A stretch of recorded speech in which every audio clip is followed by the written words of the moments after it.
ბათუმის მუნიციპალური ტრანსპორტი ძვირდება, ბათუმის მერია ტარიფის გაზრდას 70 თეთრამდე გეგმავს და ამისთვის საკრებულოს თანხმობას თხოვს.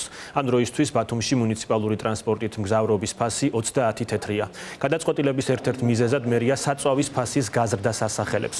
განკარგულების პროექტის განმარტებითი ბარათის მიხედვით მგზავრობის ტარიფის ცვლილება გამოწვეულია ასევე M3 კატეგორიის მუნიციპალური ავტობუსების ავტოპარკის განახლებით და მარშრუტებს შორის მანძილის გაზრდით.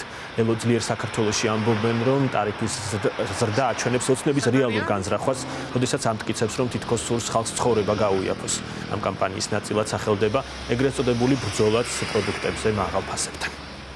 დღეს ბათუმის საკრებულოს ხტომაზე განიხილება საკითხი, სადაც ავტოტრანსპორტზე, ავტობუსზე ტარიფის 2.5-ჯერ გაზრდა იგეგმება 30 თეთრიდან ეს მომსახურება, ეს მუნიციპალური სერვისი ხდება 70 თეთრი და არანაირი დასაბუთება, არანაირი კვლევა, არანაირი ახსნა იმისა თუ რატო ხდება ეს საკითხი არ არსებობს. საუბარია იმაზე, რომ თითქოს ავტოპარკი განახლდა, ავტოპარკის განახლება ნიშნავს, რომ მეტი სერვისი მიეწოდება ბათუმელებს, თუმცა ჩვენ უნდა გვწყინდეს თითქოს ეს, გამომდინარე იქედან, რომ სწორედ ამ ახსნით აპირებს, რომ ქართულმა ოცნებამ ეს მომსახურება გააძვიროს.